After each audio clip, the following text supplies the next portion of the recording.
Hello student, most welcome. तो चलिए लिखेंगे रामधारी खंडे के प्रतिलेखन संख्या 87 का डिक्टेशन। डिक्टेशन लिखने से पहले इसमें आने वाले कुछ हार्ड वर्ड और वाक्यांश की आउटलाइनों पर एक नज़र डालते हैं। यदि आपको इसका पीडीएफ चाहिए तो आप हमारे Telegram channel shorthand with Vivek से इसका पीडीएफ भी डाउनलोड कर सकते हैं। टेलीग्राम चैनल तक पहुंचने के लिए इस वीडियो के डिस्क्रिप्शन में लिंक दिया है, या आप टेलीग्राम पर सर्च करेंगे शॉर्ट हैंड विद विवेक तो आपको आसानी से मिल जाएगा। लिखेंगे इसका डिक्टेशन। डिक्टेशन की स्पीड लगभग 80 से 90 शब्द पर मिनट रहेगी। तो चलिए डिक्टेशन स्टार्ट करेंगे 5 सेकंड बाद।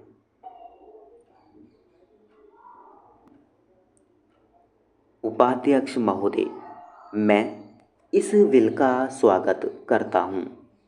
मुझे दुख है कि कई माननीय सदस्यों ने, जिन्होंने पता नहीं किस कारण से कहा तो यह है कि वे इस बिल का स्वागत करते हैं, लेकिन वास्तव में इसका विरोध करने का उन्होंने प्रयत्न किया है। आखिर इस बिल में कौन सी ऐसी चीज़ है जो कि हिंदी को कोई एक विशेष स्थान दिलाती है? मैं पहले ही इस चीज़ को साफ कर देना चाहता हूँ कि मैं उन लोगों में से नहीं जो कि हिंदी के लिए कोई विशेष स्थान चाहते हैं।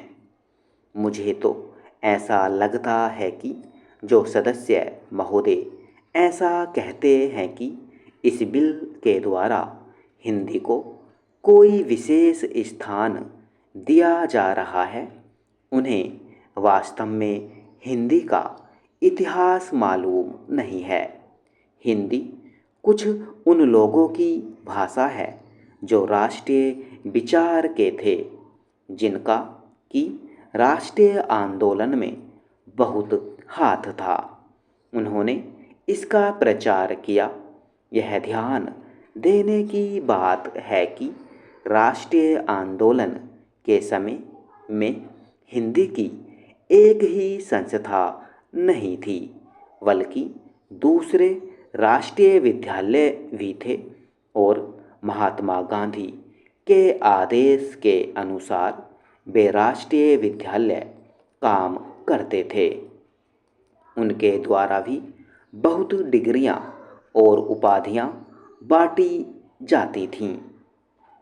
अब इन विद्यालयों द्वारा उपाधि बांटने का काम, जो कि उनके द्वारा पहले से किया जा रहा है, उसी को इस बिल के द्वारा यदि जारी रखा जाता है तो मेरी समझ में नहीं आता कि कैसे कुछ लोग यह समझ लेते हैं कि इस बिल द्वारा हिंदी को कोई विशेष स्थान दिया जा रहा है।